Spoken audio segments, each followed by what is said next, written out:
Avec Minispot, j'apprends tellement de choses. Avec Minispot, j'apprends tellement de choses. J'espère que mon Seigneur sera satisfait de moi. J'espère que mon Seigneur sera satisfait de moi.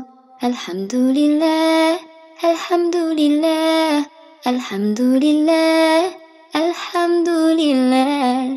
Que l'islam et mon iman soient de plus en plus forts afin d'être auprès d'Allah. Voici le véritable trésor.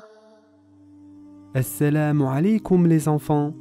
Aujourd'hui, Inch'Allah, nous allons commencer une nouvelle série. Nous allons parler de 40 histoires qui nous rappellent 40 hadiths du prophète Mohammed sallallahu alayhi wa sallam.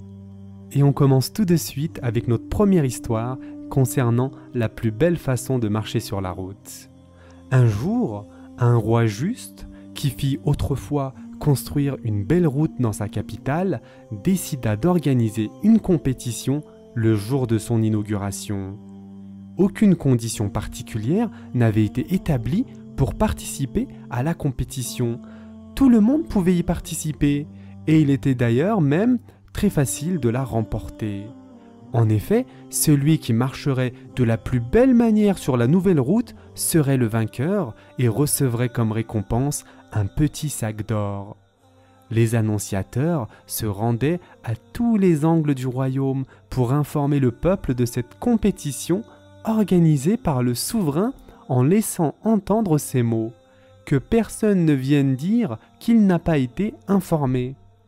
Au jour de l'inauguration de la route, la population se mobilisa et se rendit en grand nombre sur la place de la cité. La nouvelle route fut inaugurée et des invocations furent récitées à l'occasion. On offrit à la population des plats succulents. Tout le monde mangea jusqu'à satiété dans une réjouissance énorme.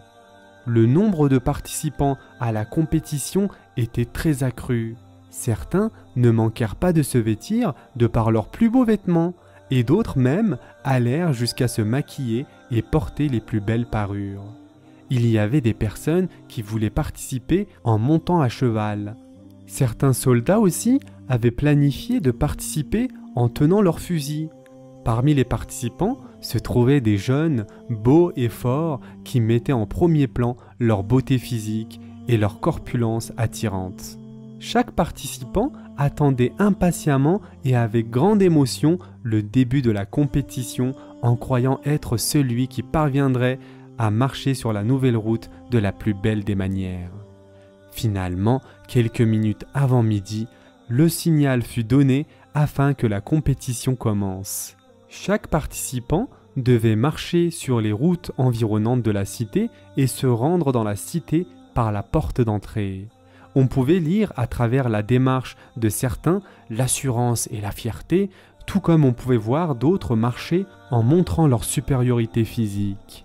Dans l'intention d'être le vainqueur, certains participants comiques essayaient de faire rire les spectateurs suivant la compétition tout au long des voies. Jusqu'au soir, chaque concurrent eut l'occasion d'effectuer sa marche sur la nouvelle route et tout le monde fut émerveillé par la beauté de cette route, car elle fut vraiment très bien construite.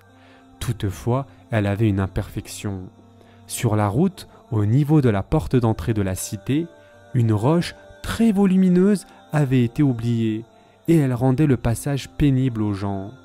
Face à cela, tout le monde faisait les mêmes critiques. Lorsque la compétition tirait à sa fin, un jeune fit son apparition sur les lieux, et se tint debout à côté de la roche. Durant une demi-heure, il parvint à faire déplacer la roche et à la mettre loin de la route. Pendant ce temps, tout le monde le regardait attentivement. Il fut très épuisé et prit la peine de s'asseoir afin de se reposer. Le roi fit appeler ce brave jeune à ses côtés, puis il s'adressa ainsi à la population qui attendait impatiemment la fin de la compétition. Je proclame ce jeune vainqueur de la compétition, car il fut jusque-là le seul qui réussit à marcher sur la route de la plus belle des manières. Tous ceux qui sont passés par là ont vu cette roche et ils furent tous dérangés par celle-ci. Cependant, personne n'a fourni un effort pour la déplacer et l'enlever de la route pour embellir davantage cette route. Et c'est pour cette raison, les enfants, qu'il est le vainqueur de cette compétition. Il mérita donc comme récompense ce petit sac d'or. Les chers enfants, à quoi cette histoire fait-elle référence ? Cette histoire fait référence à un hadith de notre bien-aimé prophète Mohammed sallallahu alayhi wa sallam qui a dit « Un homme passait sur la route et vit un gros tronc d'arbre épineux qui bloquait le passage aux gens. Il le déplaça et permit aux gens de passer aisément sur la route. Il entra au paradis pour avoir accompli cet acte noble. » Et ce hadith a été rapporté par Muslim. Donc ici, les chers enfants, nous apprenons quoi ?